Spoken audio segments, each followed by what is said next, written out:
Hello, listeners, and welcome to another edition of Bookie Bashing. Week 4 of the NFL season is here. I am your host, Anthony Nicky Jr., alongside my two trusted gambling colleagues, Mr. Ace Berg. Oh, we could not be any more excited over here, folks. I hope you guys are equally excited. And Mr. Joey Staxxx. Guys, not only do I got 5 winners for you, I got 5 words for you. I love this friggin' card. I don't think you can say it any better than that. This is a great card. Probably our most anticipated weekend so far this season. We love these 5 games. Locks for you. It was hard to get down to 5. That's how excited we were about this weekend. We narrowed it down, though, and we are going to give you those picks in just a moment. Last weekend, disappointing, of course. 2-3, but as we say, this is not a sprint. This is a marathon, and we're going to continue to build on that marathon this week. 10-7 overall so far in the NFL season. 8-4 over the last 2 weeks. 6-4 over the last 2 weeks in the NFL. Last weekend, of course, we were at 500. Monday night, the job didn't get done by the New York Jets. One of the worst officiating crews in the league. Jerome Boger and company gave the Bears a 14-0 lead after they set them up with a 1st and goal from the 7 with a horrible defensive pass interference call, and then completely changed the game by taking away a touchdown as Boger blows the whistle early before halftime. Jets end up getting the ball back, but it changes the game completely. We lose that touchdown, don't do anything before the half, and instead of leading, we're playing comeback. Either way, 8 yards away from tying that thing up, Geno Smith in the end, and then we're talking about a different week. However, we are coming back at you with 5 winners, going to build on already a winning and productive season. We want to keep building up those bankrolls. Let us run this marathon for you, folks. Know you're excited about this card. We are too. Don't want to waste any more time. Let's get to the action. Week 4, NFL season.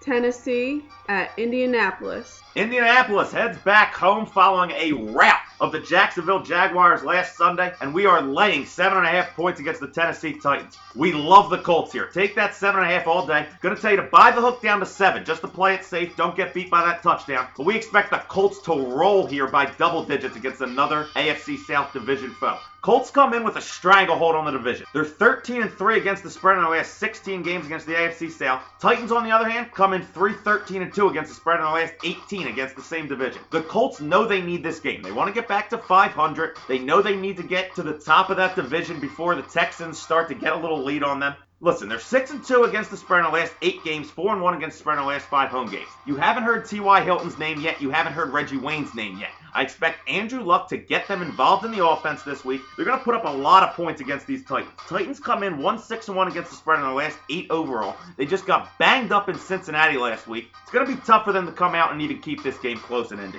Yeah, folks, I'm not going to sugarcoat it for you. Early on in this season, the Colts offense really hasn't looked great. It kind of sputters at times. Sometimes they even look lost at what they think they're supposed to do out there. But yet, at the end of the game, they still end up putting up pretty good totals. I'm going to focus in on where they're getting their touchdowns. It's a really funky. Andrew Luck is the only guy with a rushing touchdown on there. T.Y. Hilton and Reggie Wayne both don't have a receiving touchdown. In fact, Amon Bradshaw is the guy that leads the team in receiving touchdowns with 3. They haven't been getting production out of their top guys so far. I really think it gets a little more traditional this week when they face up against the Tennessee Titans team. They see a decent amount. They start looking good. Reggie Wayne gets in the end zone. T.Y. Hilton, I think, gets in the end zone also. I'm even seeing a couple rushing touchdowns for these running backs. This Colts defense is going to be able to slow down this Titans offense a bit. Delaney Walker's a little banged up. That's one of the Titans' few weapons that they have to expand the field. I don't see the Titans being able to put many points up on the board. It's going to get ugly in Indianapolis. Yeah, this Indianapolis team, not the traditional way that they've been scoring with their main guys, but I love to see Trent Richardson coming together. He's looked horrible these past few seasons. We have Ahmad Bradshaw looking great, catching the ball out of the backfield like he's been doing it forever. We have a couple talented receivers. Their defense has looked okay the past couple weeks, strong enough to withstand this weak Titans offense. Like Ace said, we have a banged up Delaney Walker, Jake Locker's #1 target. Jake Locker banged up a little bit himself. Not too much to be afraid of over there in Tennessee. Colts win by double digits. Yeah, you're still getting some value here. The Colts had 2 really tough contests to start the year. Heading to Denver, having to play Philly on Monday night. You had them at 0-2. Now they try to get back to 500. They have no problem handling another AFC South opponent. Colts roll in this one, 31-13 final. Atlanta at Minnesota. We love taking advantage of a public's overreaction to a specific team, and you are getting that opportunity here as Atlanta comes to Minnesota with the Vikings getting 3 points. We're taking these Minnesota Vikings all day to get you an outright win at home. Atlanta Falcons come in 2-6 against the spread in their last 8 games, but the public's all over them following a dominating win on Thursday night last week against the Tampa Bay Buccaneers. The thing about that one is Buccaneers a very young team. It's hard for teams to travel on that Thursday night and come out with a victory. Tampa Bay, one of the youngest teams in the league, obviously had that problem. Minnesota comes in 4-1 against the spread in the last 5 home games, 5-1 against the spread following a straight-up loss. They played really well when Teddy Bridgewater came in for Matt Castle last Sunday. He kind of slowed the game down. Looked like New Orleans was going to roll in that one, but they ended up slowing the game down a little bit, ended up being only 20-9. New Orleans scores a lot of points at home, and Minnesota was able to slow them down. I'm sure they're going to slow down a Matt Ryan-led Falcons team that really struggles on the road. Look at Week 1. They had a dominating win at home against the Saints, came back to reality in Week 2 against the Bengals. Now, after a dominating win against a young Buccaneers team, I fully expect them to come back down to reality, lose this one in Minnesota this weekend. Yeah, folks, this is one of your NFL games that your casual football fan will look at and go, how are the Atlanta Falcons only giving 3 to these Minnesota Vikings who don't have Adrian Peterson, they don't have their starting quarterback, there's a rookie quarterback taking over in his first start ever? God, these Falcons are just going to roll over them. Not so fast, my friends. Mike Zimmer's drawing up a perfect scheme to really fool Matt Ryan, a lot like he fooled Drew Brees last week. He held Drew Brees in check by these crazy formations that they run. And let me tell you, the Atlanta Falcons are not disciplined enough to stick to a conservative offensive game. They like to spread the ball out. In fact, already in these 3 games, they have 9 different guys who have a touchdown. There's only one guy on their team, Julio Jones, who has more than 1 touchdown. He has 3. What that shows you is they like to get everybody to touch the ball. They like to spread it out a lot. They like to come out in 3-4 wide receiver sets. The problem is Mike Zimmer loves when his defense is in nickel, dime packages, things that you have never seen before. Now, if it confused Drew Brees, it's definitely going to confuse Matt Ryan. A guy like Anthony Barr or Sharif Floyd really might get in Matt Ryan's face a lot. Really not make it comfortable, not allow him to step up into that pocket, get any deep throws out there. I really think that might hinder the way this Falcons offense is able to move the ball this Sunday. Now, personally, I'm not that worried about Teddy Bridgewater in what should be good weather out in Minnesota against an undisciplined Falcons defense. I think he can manage the game enough to make it interesting, get them a lead. I don't think the Falcons can move the ball at all this week in Minnesota, and Minnesota shocks a lot of people as they take this win. Couple things I want to talk about with this game. First thing is the Minnesota Vikings defense, which is playing at a great level this year. I really like what I see from them. They are for real. Another thing I want to talk about is Teddy Bridgewater. Rookie quarterback, first start. Something I would usually pounce on the other way. However, I loved what I saw from the guy last week. He really managed the game well. He looked great on his feet. He didn't make any poor decisions. He was very smart with the football, and that's something that I need when I got my money on a team. The guy has receivers. He's got Cordell Patterson. He's got Greg Jennings, who's been doing it forever. You know, losing Rudolph hurts a little bit, but they've got guys that are capable of it. And Asiata, not Adrian Peterson, but the guy is capable. He can pound that football, and he catches well out of the backfield. On the other side of the football, we have a banged-up Atlanta Falcons team. Roddy White, banged up. Harry Douglas is a little banged up. You got these guys flying high after that big win on Thursday night. This is a perfect letdown spot for these Falcons, and that's exactly what they will do. Let down as the Minnesota Vikings roll. Yeah, Atlanta's one of those teams that's completely different away from home. I think they're going to struggle this week against the Vikings team that I think they're going to pick up around Teddy Bridgewater a little bit. Come out a little bit hot. You're going to get an outright winner here. Take the 3 points. 23-20 Minnesota Vikings victory. Green Bay at Chicago. If there's one thing I love, it's Aaron Rodgers in big games that he needs. And if there's one thing that I'm not too fond of, it's Jay Cutler in that exact same situation. This weekend, they're matching up as Green Bay heads to Soldier Field, laying 2 points. We love these Green Bay Packers. Personally, it's one of my favorite plays so far this season. Green Bay comes in having owned this matchup. 6-1 against the spread in the last 7 meetings. 13-3 against the spread in the last 16 in Chicago. Aaron Rodgers knows he needs this game. The Packers know they need this game. Although they're telling the media to relax, they're saying all the right things. They cannot fall to 1-3, especially when the Bears would become 3-1 and go to 2 games up on them in the division early in this year. The Bears come in banged up. They just played on Monday night, short week against a very physical Jets team. Now Alshon Jeffries is banged up. Brandon Marshall's roughed up. And now they got to take on a division opponent that they're only 1-8 against the spread in their last 9 against the NFC North. Bears also 3-12-1 against the spread in their last 16 home games.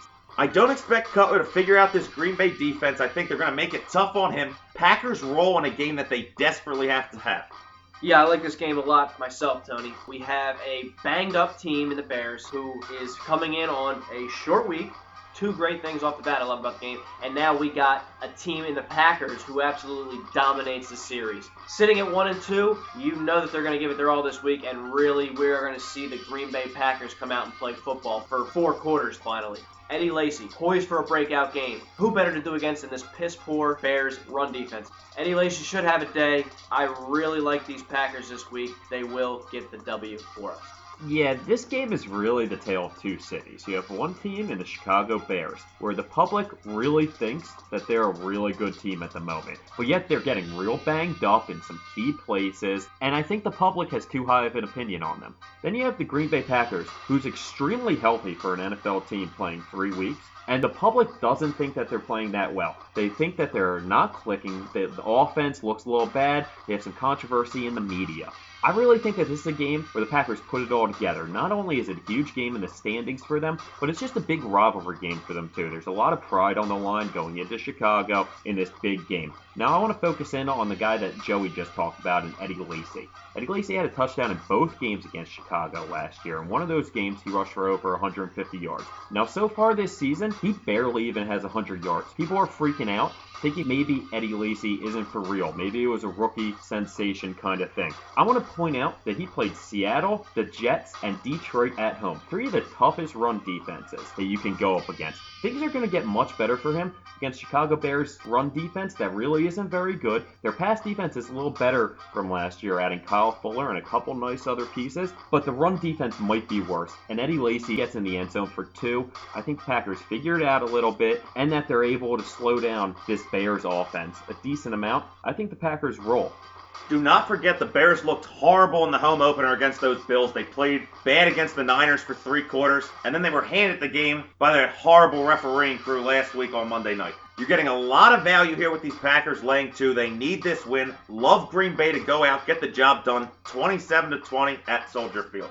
Jacksonville at San Diego. The Chargers head back home to the West Coast, laying 13.5 against a depleted Jacksonville Jaguars squad, and we love these San Diego Superchargers to get the job done here at home. Chargers come in 5-0 against the spread in their last 5, 5-1 against the spread following an ATS win. They've looked really good the last 2 weeks. Following a tough 18-17 loss in the first game at Arizona, they came back, beat your defending Super Bowl champions. Honestly, they beat them up physically also in that game at home. Then they get a big win in Buffalo last week. All of a sudden, these Chargers are looking pretty good, 2-1. I love what McCoy's done there. Ken Wisenhunt really helped turn Phillip Rivers' career around last season. He's now in Tennessee, but those effects are still looking the same with Phillip Rivers. Jaguars come in 4-9 against the spread in their last 13 road games, 0-5-1 against the spread in their last 6 games overall. They're changing the quarterback. Blake Bortles is going to get a chance to start here. Well, now he's got to take a West Coast trip in his first game. The team is 0-3. I know you want to start to build some momentum for Bortles, but he's coming into a really tough spot here. The Jaguars are 8-21 against the spread versus a team with a winning record. I don't expect them to do anything against a tough San Diego defense. Chargers roll in this one easily by double digit. Yeah, these San Diego Chargers are really playing a great brand of football right now. The offense looks fantastic, clicking on all cylinders. Rivers is finding his receivers, and he is really running a great game. The guy's a gamer. The guy's got heart, and I love that in my quarterback. He's not afraid to grab his receivers if they mess up and rip them by the face mask and let them know about it. On the other side of the football, we have a bad Jacksonville Jaguar team who is not only bad, now they're banged up too. They got no running backs, they got no Cecil Shorts, no Marcus Lee, they got a bunch of scrappy receivers, and now we're working with a brand new rookie quarterback in Blake Bortles, who's making his first start. No threats over there in Jacksonville. They got to travel across the country to San Diego to play a San Diego Chargers team that is on fire. And now, back 2 years ago, I might have been a little concerned to lay 13.5 when I had North Turner running the show over there, but his dumb ass is out of there, and we got a real coach, and we're ready to play some real football and win a game big. It's going to be an absolute walk in the park in San Diego. Chargers roll. Yeah, guys, these Chargers, despite the high spread, are probably one of the safer plays this week. The Chargers at the moment are one of the better offensive teams. Mike McCoy really has this team believing that they're one of the best teams in the NFL. Now, I don't think they can keep up with Peyton Manning and these Broncos for the whole season, considering that they have a tough back end of the schedule. But I think for the first half of the year, they are one of the better teams in this NFL, and I think we can take advantage of the Jacksonville Jaguars, who are just getting steamrolled week in and week out.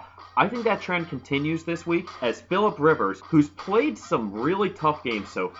I like where these Chargers are at the moment. It does my heart well to see the revival of Antonio Gates. I think he's going to put together a really nice year this year. Like Joey mentioned, they do have a bit of a banged up running back situation, but don't get scared. My good friend Dwight Freeney calls their new guy Donald Brown Mr. All Reliable. Good yard per carry for his whole career. I really think he can do enough for them to get them by. And Phillip Rivers is just going to pass all over this Jacksonville secondary. Now, when it comes to these Jacksonville Jaguars, I'm really not scared of them at all. They've shown that they're willing to get blown out every single week, and they don't seem to care too much. Blake Bortles was supposed to have, quote, an apprenticeship this whole season by sitting behind Chad Henne. That lasted exactly 2.5 weeks. They caved on that very quickly. But the reason why they didn't want to start Blake Bortles in the beginning is because they know how bad this offensive line is. Blake Bortles might get killed every time he steps back. He might get sacked more than any quarterback in the league. That offensive line is real bad, and like Joey says, those wideouts are real banged up for him too. He doesn't even have his targets out there. He doesn't really have much to work with. I don't think he's going to have a terrible game. At the end of the day, he's just not going to be able to keep up with Phillip Rivers gunslinging his ball around all day. I like the Chargers to get a lot of touchdowns on this Jags defense. I like it to be an easy day in San Diego for us. Yeah, I do like Blake Bortles. I think he's going to be the best quarterback taken in this year's draft. But this is going to take time, man. This Jaguars team's still very far away. They're depleted already at 0-3, getting beaten down 3 times. Now you got to take this West Coast trip. I love these Chargers, laying the 13.5. They come out on top 38-10 this weekend. New England at Kansas City. For the third consecutive week, we're coming at you with a Monday Night Football play. For the third consecutive week, we are coming at you with these New England Patriots. Love them laying the 3.5 in Arrowhead against the Kansas City Chiefs. Go play it safe as always. Tell you to buy that hook down to 3. Don't get beat by the field goal. But New England's going to coast here on Monday night. Bill Belichick and company knows how to play on prime time, knows how to win big games. Squad's 5-1 against the spread in the last 6 Monday night games. I don't expect them to have a problem against the Kansas City Chiefs team that comes in 0-6 against the spread in their last 6 home games. I don't think that Andy Reid can turn this around against Bill Belichick. He has yet to beat him in his entire career. Reid, one of those coaches that sticks to the same scheme, same offensive plays. That's the type of coaches that Bill Belichick and these Patriots feed off of. You give this guy enough film, he's going to completely change the game. No, the Patriots offense hasn't looked as great as years past so far, as Brady early on really isn't thrown to anybody other than Julian Edelman. I think this week he starts to spread it around a little bit. You're going to see some Gronk action, you see a little Amendola action, still waiting for Brandon LaFell to get a little bit of love. New England +6 turnover differential on the season. That's where they've been great. On defense, finally, the defense is back to looking like how they did when they were a Super Bowl-like contender. They're going to get a big turnover in this one, if not multiple. Probably even get some points out of the defensive side of the ball. I fully expect New England to roll on Monday night. For the third consecutive week, we're coming at you with a Monday Night Football play. For the third consecutive week, we are coming at you with these New England Patriots. Love them laying the 3.5 in Arrowhead against the Kansas City Chiefs. Go play it safe as always. Tell you to buy that hook down to 3. Don't get beat by the field goal. But New England's going to coast here on Monday night. Bill Belichick and company knows how to play on prime time, knows how to win big games. Squad's 5-1 against the spread in the last 6 Monday night games. I don't expect them to have a problem against the Kansas City Chiefs team that comes in 0-6 against the spread in their last 6 home games. I don't think that Andy Reid can turn this around against Bill Belichick. He has yet to beat him in his entire career. Reid, one of those coaches that sticks to the same scheme, same offensive plays. That's the type of coaches that Bill Belichick and these Patriots feed off of. You give this guy enough film, he's going to completely change the game. No, the Patriots offense hasn't looked as great as years past so far, as Brady early on really isn't thrown to anybody other than Julian Edelman. I think this week he starts to spread it around a little bit. You're going to see some Gronk action, you see a little Amendola action, still waiting for Brandon LaFell to get a little bit of love. New England +6 turnover differential on the season. That's where they've been great. On defense, finally, the defense is back to looking like how they did when they were a Super Bowl-like contender. They're going to get a big turnover in this one, if not multiple. Probably even get some points out of the defensive side of the ball. I fully expect New England to roll on Monday night. I love hearing this buzz about these Kansas City Chiefs beating these Patriots on Monday night. Patriots beat a determined Oakland Raider team who gave it their absolute all in the opener in New England. Just because of that, 60% of the public is now on the Kansas City Chiefs on Monday night against Tom Brady. I just don't see it. I don't get it. Patriots defense is playing at an absolute championship caliber level. The run game is there. You got that dual threat out of the backfield, Stephen Ridley, Shane Vereen. Tom still has his receivers. Rob Gronkowski, we know that's the duo in New England. We got Julian Edelman catching the balls, and it goes deep. We got Brandon LaFell, who still hasn't seen any love yet. We got Aaron Dobson. Tom's got his guys out there. That's not a concern. The concern is the Kansas City Chiefs, who don't really have any weapons. Jamal Charles, their star player, not going to be playing. We have an overrated receiver in Dwayne Bowe, who probably still isn't 100%. Not too much firepower out there. Let's look at it this way. We got Alex Smith versus Tom Brady on Monday night. That's all you need to know. I could actually see a blowout in this game. Regardless, Patriots win and cover. Yeah, we're going to play it safe as always, telling you to buy that hook down. Make sure the field goal doesn't beat you. Buy it down to 3, but we love these Patriots. I love this defense. Tom Brady has a little bit of a coming out party in Arrowhead. Patriots roll here 24-13 on Monday night. So book it, get the picks in. That's going to do it for week 4 of this NFL season. We love this card. Feeling great about a 5-0 week. Hitting you with Indianapolis, laying the 7.5, telling you to buy the hook. Don't get beat by that touchdown at home against Tennessee. Taking Minnesota, getting 3 at home against the Atlanta Falcons. Green Bay laying 2 at Soldier Field in the big division game against the Bears. San Diego minus 13.5 to roll out the Jacksonville Jaguars at home. And then another Monday night play with these New England Patriots laying 3.5. Again, don't get beat by the field goal. Buy that hook down to 3. They roll out in Arrowhead the Kansas City Chiefs. Again, we love this card. Just going to add on what's already been a productive start to the season. 10-7 overall. 8-4 over the last 2 weeks. 6-4 in the NFL over that span. Going to keep building on that marathon, which is the NFL season. For Joey Staxxx and Ace Berg, I am your host, Anthony Nicky Jr., wishing you a great weekend, and we will see you next time here at Bookie Bashing ATS.com.